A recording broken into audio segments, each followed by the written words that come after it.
Hello, Amador County. I am Tom Slivick, and welcome to TSPN's News for today. Hope you all enjoyed Veterans Day and the celebrations for all the vets.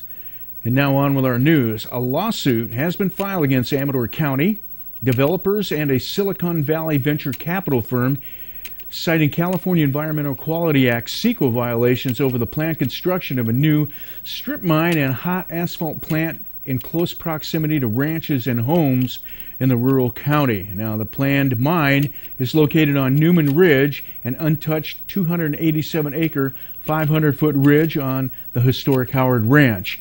The Ione Valley Land, Air, Water, and Defense Alliance, LLC, Ione Valley, known as LADA, they were founded by 94-year-old Colonel Fraser West, a decorated World War II U.S. Marine Corps veteran, a cowboy and a rancher, and his daughter Sandra West Moore. The project in question, Newman Ridge Quarry and Edwin Center North Asphalt Plant, is backed by William Bill Bunce of Newman Minerals, his partner John Teleshak, and San Francisco-based Farland Capital Management. Despite opposition from locals as well as international attention, the LADA lawsuit seeks to overturn the Amador County Board of Supervisors' decision to rezone a portion of the area from residential agriculture to heavy industrial. Now, the suit also seeks to overturn the county's certification of the environmental impact report, citing many inadequately addressed CEQA requirements, omissions, and misinformation given to the public. The Foothill Conservancy, a local conservation organization, submitted letters to the county citing numerous environmental concerns, and many local families spoke out in opposition to the project at the Board of Supervisors' appeal hearing on the EIR certification. The appeal to overturn the approval by the Amador County Planning Commission was denied by the Board of Supervisors, leaving a lawsuit as the only recourse left for the opponents. The burn permit requirements has been lifted by CAL FIRE effective on Monday, November 12th at 8 a.m. Residential burn permits will no longer be required in the Amador El Dorado unit of CAL FIRE. I have decided in the need for burn permits based on our current and forecasted weather conditions, which will have abated the hazardous fire conditions.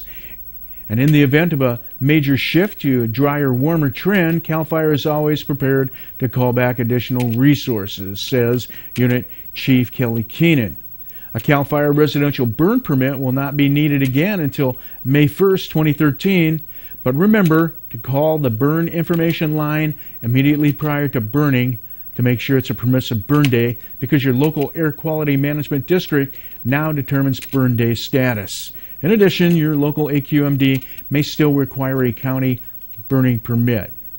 And the Amador Water Agency directors, Troy and Farrington, will be holding a special engineering committee meeting, and items on the agenda are the discussion regarding potential solar project for the water agency with Ecoplexus.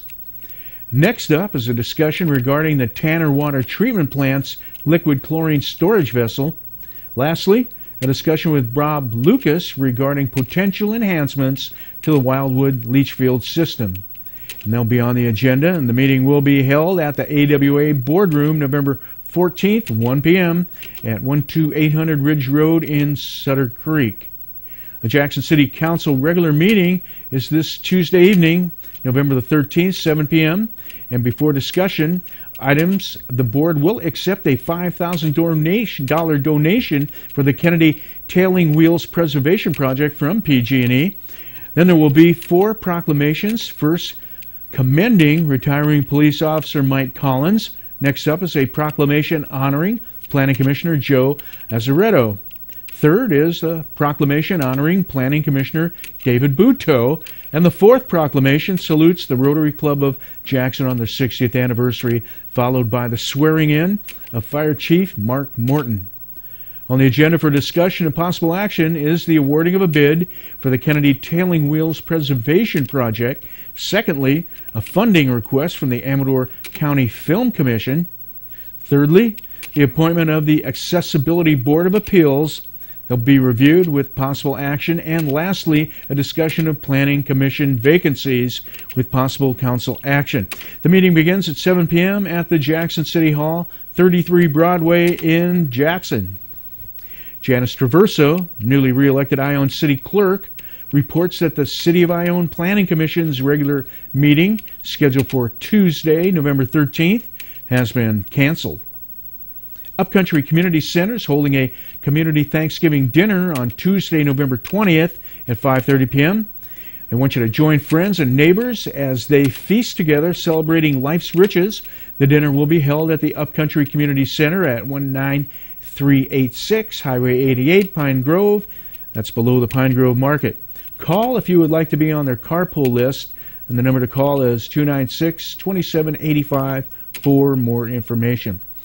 The acclaimed film Over Troubled Waters will have its Central Sierra premiere at the Sutter Creek Theater on Main Street, Sutter Creek. The screening will be on Friday, November 30th. The 7:30 p.m. showing will be followed by a question and answer panel discussion with Delta experts. The event is sponsored by the Foothill Conservancy. This visually rich documentary narrates the story of people of the Delta fighting to protect the region and encourages sane, sustainable water policies. The peripheral tunnel issue has huge implications for the Sierra foothills, rivers, and water policy, said Foothill Conservancy Vice President Pete Bell. Since our local rivers feed the Delta, decisions made about its future will affect us as well. We're sponsoring this showing and plan to help local people better understand what's at stake. Let's take a quick look at our weather for today. Beautiful day out there. We got a little bit of blue coming our way later in the week. But TSPN weather for today, it's mostly sunny, high 65, low of 46, winds out of the west 5 miles an hour. On Wednesday, sunny once again with a high 68, low of 49, winds out of the east at 5 miles an hour. On Thursday, another beautiful day, partly sunny, high 69 with a low of 48. Air quality index report ozone levels are moderate today at 82, moderate on Wednesday at 77. And what we learned, the burn day, they are burn days, but remember to call the number there you see to make sure that it is a burn day from the Air Quality Board. I'm Tom Slivick. Stay with us. We'll be back with our guest, and he's newly formally appointed, and he's now newly elected, District 3 AWA Director Rich Farrington, right here on TSPN's News.